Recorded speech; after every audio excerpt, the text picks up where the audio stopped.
everyone. This is Erin. I'm the teen librarian from Cascades Library, and we are here today to talk about some great teen reads for Mental Health Awareness Month, which is the month of May. So hopefully you'll find something that's interesting for you, and stay tuned. Hi, I'm Angela, the head of the Cascades Library Teen Department, and today I'm going to review the book Dig by A.S. King. This book is appropriate for older teen audiences. The characters in this book will reveal their darkest secrets. They will tell you the worst things about them. But some of them don't want to tell you their names. Instead, you get to know them by their self-prescribed labels, such as the shoveler or can I help you, just to name a few. This book is at times surreal, and you'll find yourself wondering, are these people hallucinating? What's going on? And initially, the book does seem a bit disconnected. But as things are revealed by bits and pieces, and the story builds, you'll find yourself curious as to how these strangers are connected. Are they strangers? The teen protagonists in this book are trying to figure out who they are, where they come from, and what they're going to become. They're trying to survive life the best way they know how, the only way they know how. And that could be carrying a shovel all the time. And that could be selling drugs out of an Arby's window. And that could be running a flea circus in the double wide. You will get to know how these characters are connected. You will get to know their truths. And you will eventually get to know their names. The adults in this book are largely haunted by their past. And King highlights how secrets, great or small, can not just affect the individual, but can bleed down into new generations. The topics of this book are heavy, but King uses humor and the idiosyncrasies of her characters to draw you into their reality.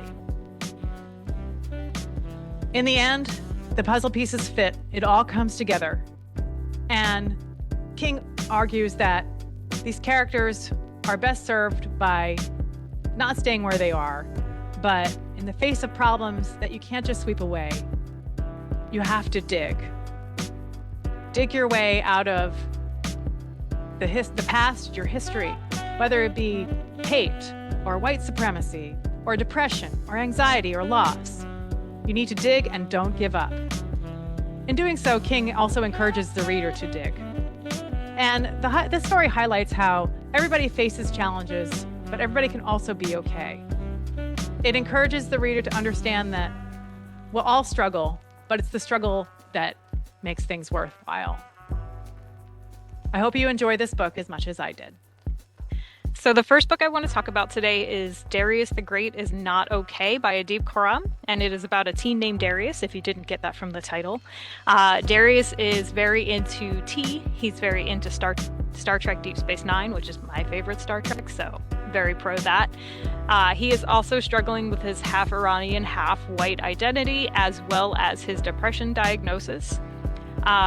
When his family goes to Iran for the first time to visit his grandparents, he finds that he's a bit stigmatized both for his half-whiteness and also for his depression diagnosis, which is something he describes as not being very accepted in Iran. And I think the story does a really good job of portraying what is often called hidden depression, with a character that can go to school, can get through their day, but they still need a little extra help. In Darius's case, he has a therapist, he's on medication for depression. I also found it pretty unique in its representation of inherited mental illness and how that can affect generations of family relationships. His father has diagnosed depression and is on medication as well, and it is talked about, which I don't see very much in fiction, and I think that's a really valuable conversation to have. As I mentioned before, it also has a lot of Star Trek references, which was great for me and any other Star Trek fans out there. I also learned a lot about everyday life in Iran, which isn't something I knew a whole lot about previously. In general, it's actually a pretty light slice of life story with a very relatable everyday protagonist who just happens to also have depression. And its sequel, also, Darius the Great Deserves Better, is also a great read. Just came out in 2020. So I really enjoyed this book, and I think a lot of you will too. Okay. I'm going to review the book Everybody Sees the Ants by A.S. King. This book is appropriate for older teens. Lucky Linderman is facing real problems. He doesn't have any friends, and he's being bullied at school. In addition, his teachers were wondering if he's suicidal because of some questions that he answered on a questionnaire in social studies class. His parents don't really even notice because they're wrapped up in their marital problems. In the midst of all this, Lucky is seeing his grandfather in his dreams, a grandfather who was lost many, many years ago during the Vietnam War. This loss is so burdensome for Lucky's father that it really creates problems in their relationship. But Lucky thinks he can help. He sees these dreams as real. He sees these dreams as a mission for him to bring his grandfather back to the family. In these dreams, Lucky feels confident. He feels strong. Things are different for him. He feels like he can help. Oh, I should also mention that Lucky is seeing a great chorus of ants. These ants give him advice, they sing songs, they mock him a little bit. These ants lighten the intensity and the mood, and they bring humor. Except for the devices of his imagination, Lucky is pretty alone. He doesn't have any friends, and he doesn't have any adults who he can ask for help. This begins to change when he goes to the pool with his mom, and he runs into his bully, Nader. Nader decides to escalate, and the bullying gets worse. He takes Lucky and he scrapes his face against the sidewalk. Lucky's mom sees some of this, and she's horrified. This wakes her up. She decides that she's going to take Lucky to Arizona so that his injuries can heal. Lucky is in Arizona visiting his uncle and his aunt, and he begins to build a relationship with his uncle. His uncle teaches him how to bodybuild and helps him build confidence and feel better about himself and who he is. Lucky also meets a girl, a troubled but smart girl, who tells him that she likes the way he is, how he is. In Arizona, things seem to get a little bit better for Lucky and his mom. The environment, however, isn't perfect, and Lucky, he has to deal with his aunt, who is a very opinionated person and shares her opinion whenever she wants, whether you ask for it or not. Lucky gets pretty annoyed by her, but then he realizes that his aunt's not perfect, but neither is his uncle, and she's putting up with a lot from him. Lucky, these moments are a catalyst for the relationship between Lucky and his mom. They improve their relationship and they begin talking.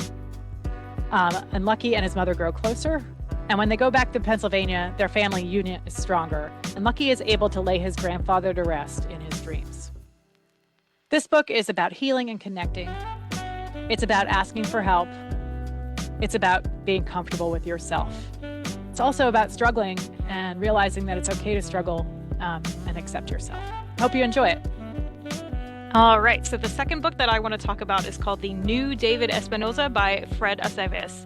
It's a newer YA title about a teen named David. Again, surprise, surprise.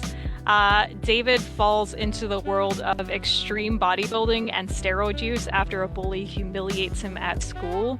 I really like how this book portrays muscle dysmorphia.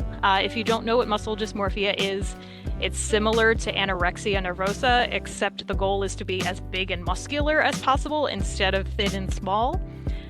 People who suffer from it often end up using steroids as well as other things to get bigger, which can have a lot of negative side effects, some of which can be permanent over time. And if you use them enough, they can actually kill you. This book did a really great job of showing David's mindset, how everything he was doing, even though it was ruining his life and relationships, actually made perfect, logical sense to him because of his disordered view of the world and his own body. Everything he was doing made total sense to him. It was other people that were trying to hold him back. So that it was really easy to see that. It made it really easy to understand how this can really happen to anyone and what's going through their heads as they're going through it. I also liked it because it's a mostly men's health issue that doesn't get talked about very much. It can affect women as well, but it is primarily men, and it just doesn't get talked about that much.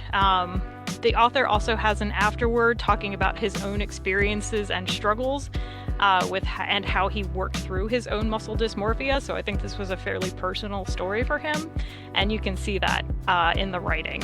So I think it's a really valuable perspective to have out there.